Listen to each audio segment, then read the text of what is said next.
How's it going, everyone? Nico here with the Wooden Spoon, and I have such a special guest on for this episode. You've seen him in The Sopranos. You've seen him in The Irishman. This is Robert Funaro. Robert, thank you so much for coming on. It's a pleasure, Nico, to be on the Wooden Spoon. Thank you so much. Oh, thanks for coming on. This is a big one for me. This is a fun guest. I'm like the generation that started watching The Sopranos Right. he's like I'm trying to think, like 14, 15 years after it ended. Or no, not necessarily that long. 2007. So like 6, 7 years after it ended. I was in high school. I Oh, God. was on like a mob movie kick, and then I remember the tail end. I was watching it.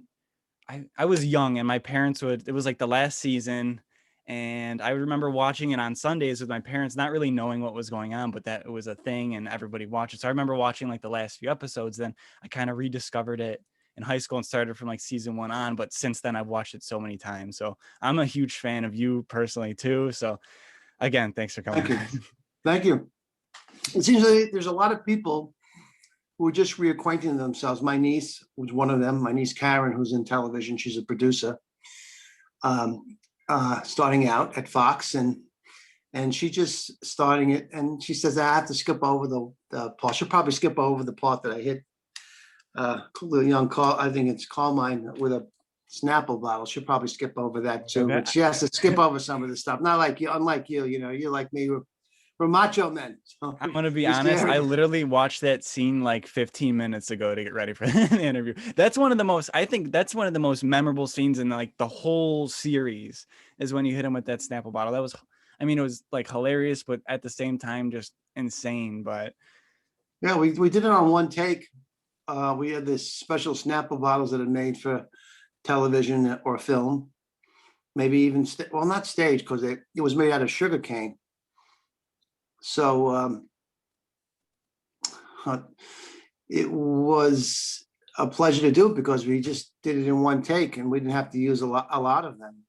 It seemed to go perfect, the splatter, everything. And the only thing is Jeff Marchetti, very close friends, who's very close with James. He got a little bit in his eye, like a little, but it wasn't anything serious. But we were able to achieve that in one take. wow. And you only really want one take because that sugar cane goes everywhere, you know, but it felt great. I mean, as an actor, you get to do things that you really can't do in real life. You probably kill somebody with that kind of a blow would kill somebody. And who wants Tony Sirico coming out to get me? I know. Yeah. So that was a good day. Oh my God, I know. One of the most memorable scenes for sure. But I mean, let's kind of take it all the way back. So how did you first even get into acting? I know you were on Broadway and that's how you met James Gandolfini, right? Right. I met him at Caroline's on Broadway. I was managing. I started there as a doorman and / bouncer, the skinniest bouncer on Broadway. That's what Lou Black used to tell me. All the comedians used to, because I had very little weight. The only thing I had going was my height and my Brooklyn attitude. Yeah. So a friend of mine approached James after the second season, my friend Gordon Silver, and Gordy went up to him and he said, hey, if I was you, I'd get my friend or you and your friend, Bobby Funaro, a part on The Sopranos. Now, prior to The Sopranos, a little backstory, I had done the European tour of A Streetcar Named Desire in Scandinavia for 3 months. And that's how I met James. We became friends, good friends on the tour. It was a crazy tour, Scandinavia. What can I say? Then 8 or 9 years later, he went out to Hollywood. I worked at Caroline's. I kind of started my family. I had my son, Tomas. I really wasn't serious about acting. I had kind of, said I'll be in entertainment, but perhaps, I was doing some auditions, but nothing really serious to pursuing it as James was. I mean, he did True Romance and he went out to LA. He met Sean Penn's brother, and they were good friends. And so he did it. And Gordon, who went up to him at that time, 8 years later, said, where's Bobby work? James said. I said, well, he works on Caroline's on Broadway as a manager. He said, oh, okay. So what happened was in season 3, he remembered, this is the way James was. and I played Stanley in Streetcar, and he was Mitch. So there was a character he came down to Caroline's, and he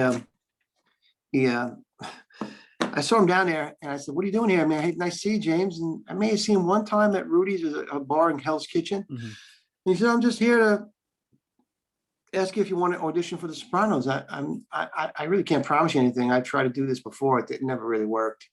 But I thought of you for a role, and if you want to audition, let me know, and I'll hook it up for you." And that was James' personality. Wow. In a nutshell. James at that point was, really, Sopranos was really hitting it big, Nico. And he knew his friends, and we always kept friends since after I landed the role. And then I went to Georgianne Walken, Chris Walken's wife. She's a casting director on Broadway, right across from Caroline's, which was across from the Brill Building on 50th Street and Broadway. And her office was right across the street from up Caroline's. And I studied all night. Anyway, I landed a role. Make a long story short, or short story even longer. It's getting longer and longer. But that's how I got on Sopranos. And that was my first big professional break. And it was nerve-wracking. And the first season was really nerve-wracking. It was hard because I never really worked professionally before. I didn't even know where a mark was. And they had the AD looking at me like, hit that mark. Hit the mark. And everybody had an attitude. No, about that. It was one of the greatest sets up, and everyone was really nice. And James, of course. Yeah. He really started. I owe my career to him. And that's how it was. That's how it happened for me. It's a great story for sure. I mean, yeah. even like, yes, that's awesome. And I mean, I hear like so many, like you hear like all stories, like you could search online about James Gandolfini, like the character he played versus who he was, like as an actual person. He seems just like the greatest guy in the whole world. He was. He knew who his true friends were. When you get that in that position that he was, you got to be selective, because some people are trying to have ulterior motives of. Mm-hmm. And James was always like that. He always invited me to go see a Statue of Liberty with Michael, his son, who's acting in The Many Saints of Newark. Mm-hmm. Honestly, this is for all the other actors that might be listening. And I talked about it on Talking Sopranos, which is going to air this Monday with Steve Schirripa and Michael Imperioli. So I want to give you the story too. I was cast as Ralph Cifaretto. That was the role that Jimmy had thought that was Joe Pantaleone's role. Mm-hmm. And well, it just didn't work out. And they tried to make my hair gray, and I think it was part experience too. But I mean, it didn't work out. So, but David James, I think, had something to do with it. Kept me on the show, and so if you look at that first season, you'll see me in the front credits. And although I did more towards the tail end, I'm still, in the back credits. But it was kind of weird because, like, I was in the front and in the back, but I had some really great episodes. The Members Only was a great episode. I won an Emmy Award for Terry Winter. I was part of that first episode. That really was a great episode. I mean, Pine Barrens is my favorite episode when they get caught in the woods. But I think a lot of people really could identify with Members Only, because the guy that wants to get out, plus James got shot, and Tony Soprano gets shot at the end, which I never knew about. But I was really cast as that. So it took a lot of courage to keep going, because, everyone looking at you like, hey, man, sorry about that. But no one really said that to me. But, in the back of their minds, they're saying, well, he had that. He lost that. But I think I lasted a lot longer than Ralph Cifaretto. And I think I can identify with Eugene's character a lot more. Nico, he was more like me, guy trying to get out. Mm-hmm. And that was me at Caroline's trying to get out of working in entertainment in the comedy field. I was there for 7 years. Wow. So that was really my life story. So they married each other, so to say. Funny. And that's when acting is the greatest, when they can marry each other. And that's why it's a good episode. I was going to say it comes full circle. And I got to be honest, like, your role in season 6 was absolutely, it was amazing. It was fantastic acting. I was like from like the scene of you trying to get out with Tony to like the family life scene, it was amazing. Honestly, I'm just rewatching it again, and like I've like just passed in season 6, and every time you watch it, you take something new away from it, and that's something I took away even before we started messing each other on Instagram. Yeah, well, I think it's important to tell that story, because I think it's all our actors out there that, I mean, I know Andy McDowell when she was in the film with Soderbergh, one of her films, that they had taken out her voice and they replaced it with another voice. Annie McDowell, who did Sex, Lies, and Videotape, I believe. She's a great actress. So there's a lot of pitfalls as an actor that if you have the will, it's called will action, to keep going, you can, overcome those things that happen to you along the way. Some people just cave in. They say, I'll just tell that story to my grandkids. I was on, The Sopranos for a couple of episodes, and then others, stick it out, which I kept going, and I wound up doing the last couple of things I did were really great. Ray Donovan, and and also The Irishman. I was gonna say The Irishman. That must have been what was that set like with all of those just heavy hitters? It's a really relaxed set. It's family. Everyone is Marty Scorsese. He creates a great atmosphere, a family-like atmosphere. Meeting Robert De Niro, of course, is my hero. Growing up, Taxi Driver, everything, but then you learn as an actor that you have to work with this person. You have to be, but you want to try to. And that Johnny, who I play, was kind of friends with him because he introduced him to to Skinny Razor, played by Bobby Cannavale. And so I tried to break the ice, and I knew some people. My mentor, Richard Bright, knew Robert De Niro because he did Once Upon a Time in America with Sergio Leone. Richard Bright, who was in The Godfather, also with Robert De Niro, and maybe they didn't have any scenes together because Robert played the early Don Corleone. But Richard knew him, and his wife, Ratonya Alder, wonderful actress, who was in Coming, The Deer Hunter. That's one of her greatest films. She was great in that. She played the wife of, I believe, John Savage's wife in Deer Hunter. She knew Bobby from early on with De Palma. So I tried to strike up a relationship with these people, with Richard and Ratonya. So we just hit it off in that sense. He's very quiet now. He's very intense, but we were able to talk a little bit about Richard. And Richard got hit by a bus on 85th. God rest his soul.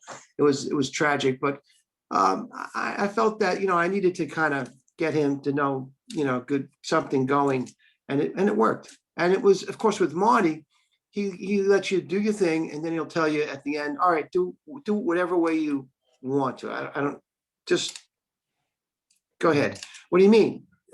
Just don't worry, say whatever you want to say. And that last take was the one he told me, he told everyone just to let it happen and just say what you want to say and keep along the frame of the dialogue. It was some improvisation that I improvised there.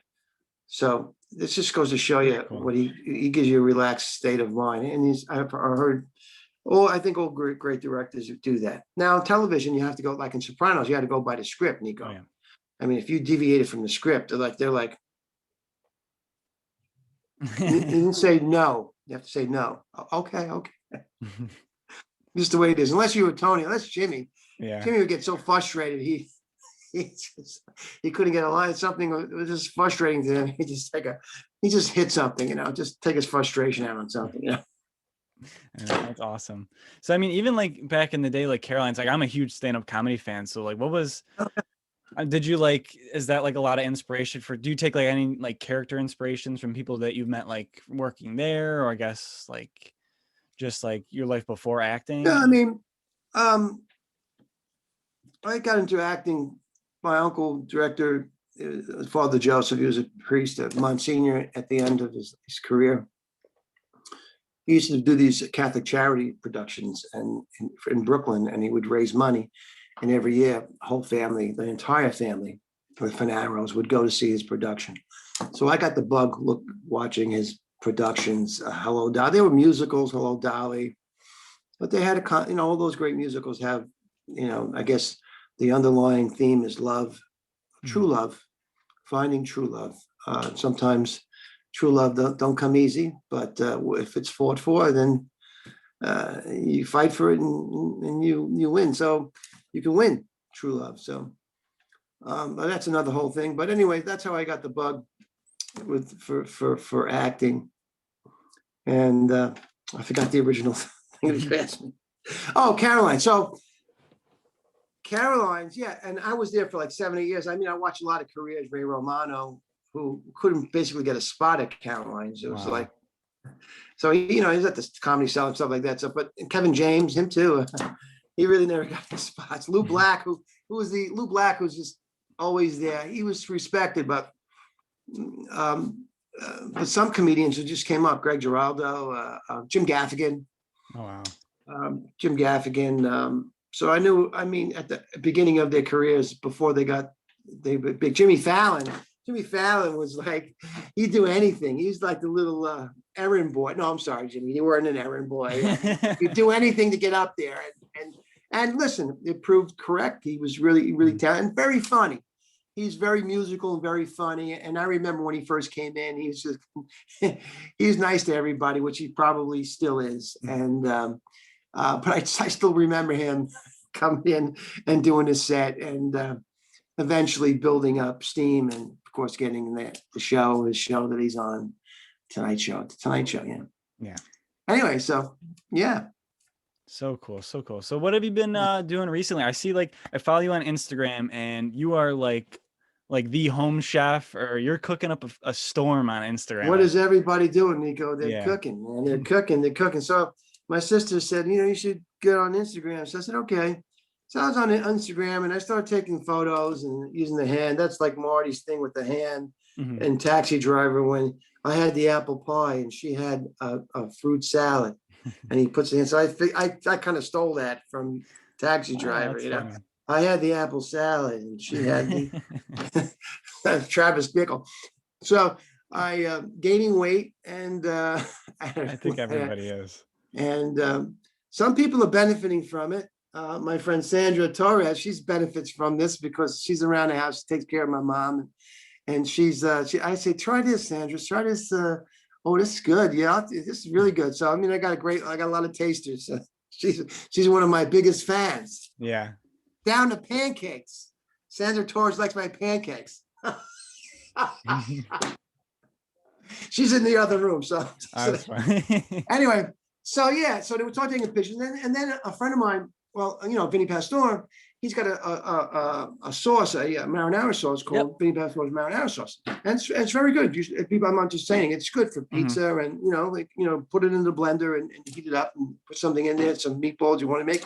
So the guy, the person, or the president who runs the show, he contacted me, Andrew Jadlica, Andrew Frank Group, and he asked me if I wanted to maybe do something, start a cookbook. I said, nah, I don't want to do a cookbook. It's just everyone does a cookbook, and I'm not a chef. So what about a live cooking experience? And you're on the Sopranos. So I said, yeah, that'd be good. Let's find a website. We looked at a few websites. We had one that we didn't like. They were a little snooty. I posted some pictures and they wouldn't post them because I said, I'm doing a show. It's going to be about the home, my kitchen. It's like, it's not fancy. I don't get the little, although I do garnish the stuff, I don't put the little, on the plate, the little drizzle of the balsamic vinegar, which I could do, but I don't do that. I'm not really I'm not a chef. So I just like to cook food and eat. So I started doing it and posting, and everyone started getting these hits. I think the biggest hit I got was the crab sauce that I made. It was like over 1,500 people loved it. So awesome. He started saying to me, why don't you try it just virtual? So we searched a few shows, and then we got to this one site called chefsfeed.com. So once a month, I do a virtual cooking class. There's a slight charge for that. I have to charge something because Mama Funaro's recipes, they're not free. I mean, that's when I first got into acting, and there was this man at HB Studio, Herbert Berghoff and his wife Uta Ogden, who was in Who's Afraid of Virginia Woolf, the original Broadway production. He had said before we started his workshop, he said, there's a high price tag on things in life, and you have to pay the high price tag if you want to. Choose something with a low price tag, you want to do that, you do it. There's no judgment on it. But if you want to be an actor, that has a high price tag. So if you want Mama Funaro sauce, you're not going to pay a lot of money, but you got to pay a few dollars. You got to, you know what I'm saying? You got to pay a few dollars. And that's how it is. So chefsfeed.com. I know, it's funny because my mom and I, we do a cooking show, like a few episodes here and there when we can. And it's like, oh, come on, Mom, it's time to show your meatball recipe. She goes, I'm not giving away my meatball recipe. So if you want Well, like I think that's, I think your mom's meatball recipe has value. I Mhm. can understand her not giving a meatball recipe away, but I think that people, if they want, they should pay a few, there should be a price on it, because I mean, if they like it, it's funny because how food, the generations passes it down from generation to Mhm. generation. Yeah. A lot of the dishes that we eat, Nico, those came from generations before. So people were hungry. Oh yeah. What do we do? Well, we'll take pasta, we'll put some beans in it, and we'll make beans and macaroni. We'll take peas and macaroni. We'll get the peas. What do you got in the free? What do you got in the garden? We could put in with this Yep. pasta. So a lot of the stuff, it came out of starvation. For us, it's like delicacies. We love it. I know it's so Even I know I love that part of the Italian culture for sure. Like that part of it, how like these people they like had to like fend for so much and they like made do with what it is, and then it's now like appreciated so much throughout generations. That's part of the culture that I'm absolutely fascinated with and love for sure. yeah, yeah. I know because there's even certain recipes that my mom has made that I've never even heard anybody else like in the whole world know. She makes this like onion sauce called Genovese, and I've never seen it made by anybody else. She like makes it with a giant roast and like grinds up all these onions, and I've never seen anybody else make it, but we eat it And like an onion sauce from the yeah. from the from the bottom of the roast. She Hmm. uses the bottom. She probably takes the roast out, and Yep. she's got a little oil there. But I don't Hmm. know if she uses the oil. She puts the onions. She grinds the onions. She puts it in there, Hmm. She and might she kill me uses for some. even mentioning this right now, but Well, I mean, it doesn't really matter, because whatever she puts in, like yeah. me, I put in gravy master. So the gravy master gives it a color, Yep. the sauce to the drippings a color. And then, of course, a teaspoon of flour to thicken the sauce itself, the gravy itself. And you got to kind of separate the oil from the thing. But everyone has a secret. Like there's a place for me not far called John's Deli. It's in Brooklyn on 13th Avenue. It's on New York Land in Staten Island. Um, and they have this secret roast beef sauce. And Sandra, how's that roast beef sauce? My God, it's insane. It's delicious. Oh my God, it's insane. It's delicious. You can't get that recipe. I know the guy, I know Rob, he will not give that recipe. So I understand totally. It's a special ingredient. I don't know what he puts in it. Nico, it's just tremendous. Of course, he What? slices the roast beef cut is beautiful. He slices nice and thin. It's not fatty. And so, yeah, to talk Where is food, this we'll talk again? food. It's on New York Lane called John's Deli. It's also on 13th Avenue in Brooklyn. All right, next time I'm in the Um, city, I got to check it out then for sure. yeah, in Brooklyn, you can check it out. I mean, yeah, in Staten Island, if you come to Staten Island, give me a ring, give me an email. We'll go together. We'll have a Manhattan special and a roast beef sandwich. That sounds Where good. are you located? I'm actually in Buffalo, Niagara Falls, New York area. Oh, I did a series called with Michael Madsen called it's supposed to, well, it's a pilot called For Nothing. It's with Nicholas Denman and also Sean Gloria. They're local guys. I'm a fan of Ballistic Man. He's from Buffalo, New York. I don't know if you know him. No, He's a no. rapper called Ballistic Man. And there's a couple of friends over there. So I like Buffalo a lot. It was really nice. It wasn't too cold. And we had a Yeah. good time. Right It's now, like a right now it's pretty cold for sure, for sure. yeah, But you get used to it. And but like overall, like I love Buffalo, Western New York. It's a it's nice. big family city, and Yeah. And everybody's you're right near nice. Canada. Yeah. Yeah, I mean that's what we did when once you turn 19, instead of getting a fake ID, you just go to Canada and you go drink on the weekends and go to the casinos up there, and then you walk across the border back to the falls. Right on. I like Buffalo. It was great. Hey, check it out. For all the fans of the wooden spoon, I got this at the Buffalo airport, baby. Bill's Mafia, There it baby. goes, baby. Bill's Mafia. I almost put some money down on them, but then I kind of backed out because they weren't doing too well towards the end. But I I know, like the team. I I like the know. team. So here you go, brother. Bill's Right Mafia. You there, guys heard right it here there. first. Buffalo, baby. Awesome. I love it. So in the next couple, I guess this year, are we going to be able to see it like Soprano Con or Mob Movie Con? Are we going to see it any of those places? Soprano Con is supposed to be in the summertime. They slated it for the summertime Mhm. in Atlantic City. So I saw. I mean, I think I signed in for the one that was in the fall. I'll definitely do it. Now they're doing virtual con, Yeah, I saw all those and guys getting I'm together. not. The virtual thing is really. I mean, it's okay. I mean, I don't know. Happy birthday from Eugene Pontecorvo. I hung myself. I don't know. Hey, it's a guy who hung himself. It's supposed to be a happy birthday. It's great. I'm gonna send that to all That's of a guy my with a friends on Snapple bar. A the Snapple bar. I studied Shakespeare. I studied all of drama. I did Streetcar Named Desire, and everyone knows it. Hey, there's a guy with a Snapple bar. He smashed that guy. That was great. Yeah, great. It's Snapple bar. That's good. It's like I know, Edie Falco came up to me and said, "You're going to be people going to recognize, they're really going to you're the Snapple." And she was right. I mean, people just associate with violence. It's just like it's just a thing with the violence and everything. It's memorable. That's why I was happy, Nico, when I was given members only, because it was about a guy, Eugene, who wants to get out. And how many people want to get out of their life situations? They're kind of stuck, they're locked in. And if you're a made guy like that, I mean, it's like Jimmy said, what do you think? You're a hockey player? I want to get out of here. It's not hockey. I'll think about it. I'm all over. You really can't. You're really locked in. So people can identify with that. They're in their lives and they're kind of into their age, maybe they're in their middle, their career kind of, they want something better for themselves, but they can't, they're locked in. And we all would love to do that, to escape, so to say. Yeah, that's actually. So I did it for my family. To me, I did it for my family. They don't say that on the program. Michael Christopher calls me a mutt. The other guy says, he had some psychological work problems. I think it was Jerry Hessian ran in the family. But to me, it was always about, if I take my life, I liberate my family. That's I can't tell you. That's exactly what I thought of it when I watched that episode. Because you're a good guy. I swear to God, because then I thought right when I started rewatching, I said he hung himself, but now his wife and his family could move to Florida. They have all the money. They don't have to get everything. They're cleared of everything, of like the witness protection stuff. And well, that's the only way. I mean, the walls are from closing in. Yeah. What'd you say? I'm sorry. That's what I took from it. Yeah. I mean, yeah. Very cool. So, yeah.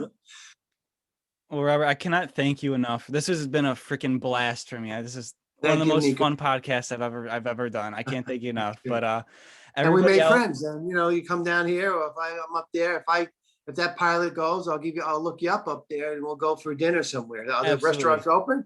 Are the restaurants open? 50% or 100%? I think most of them, you just have 100%, but you have to stay 6 feet apart. I think that's like the okay. All right. We're doing better. It's getting better and better every day. Great.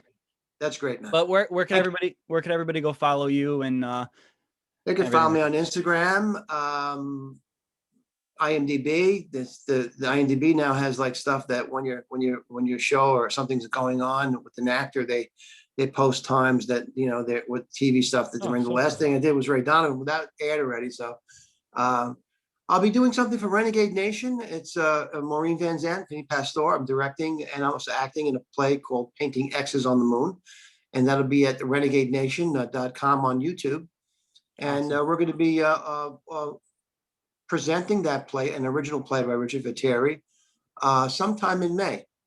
We'll rehearse in April, and we're going to be airing it. And there are some stuff on there that they did a Streetcar Named Desire. So it's a virtual Zoom, and it's kind of weird relating to a green dot, but it's what we have for now until the theater's open. Yes. Well, let me know when that is starting to come out, and we'll definitely give all those shout outs when those. Thank you, Nico. For sure. Thank you.